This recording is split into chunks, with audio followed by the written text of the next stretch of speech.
Guys, welcome to my videos. So guys, the common question comes to many people in India that you operate an account and you have a home loan linked to it where EMIs are going every month. Okay, fine. But what happens when you become an NRI? What exactly you are supposed to do? What's going to happen to the loan? What's going to happen to the account? Okay, so this is what I'm going to discuss in this video. Make sure you watch it till the end and then you should be good. Okay, so if you become an NRI or OCI, I mean you remove your I mean in OCI you surrender your Indian nationality. Okay, so under FEMA regulations you are not permitted to operate a standard resident saving account once your status changes. Okay, you must convert your resident saving account from where the EMI was going to a non-resident ordinary account. But to be honest guys, NRO works almost same as a resident account. It's as good as that, just some conventions change. Okay, if you don't do this, it can lead to penalty of up to 2 lakh or even more under FEMA.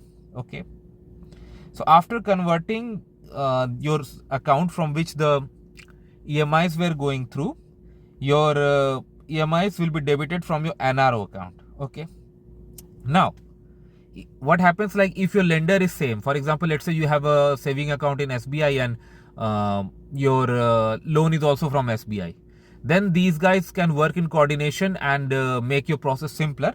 But suppose your lender is not the same, it's with a different bank and it's getting or maybe they're private companies or whatever you say, and then your EMI is going from your bank, then you must notify your lender also.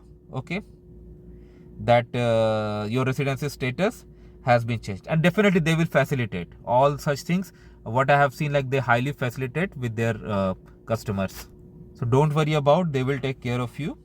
They will ask you for documents like to prove your NRI status, no doubt, overseas address proof, KYC document, passport, OCI if applicable.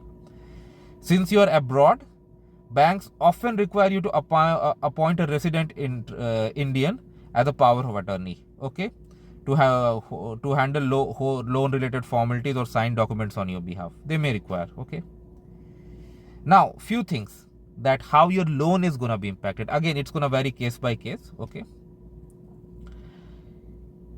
now your lender may update the classification of your home loan to NRI home loan, which will fall under different interest rate, and it could be slightly higher than resident interest rate. Okay, so make sure of this. This may impact you. But yeah, if you're a good customer and all, they may not increase. Okay, so have a good discussion and they may help you, no doubt. Okay, and loan tenure, that is also like amortization, you can say.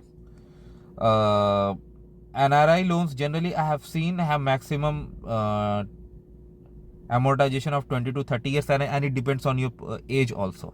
So again, they may do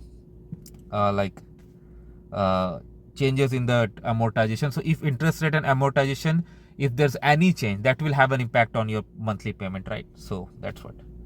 Again, and for tax, there could be like some tax benefit, tax changes, what you are supposed to pay, what you are not. So that you can discuss with like your CA, and even banks help in obtaining the documents for this process. Okay, so no worry about this guys, just do it nicely and everything will be okay. Okay, just don't miss these things.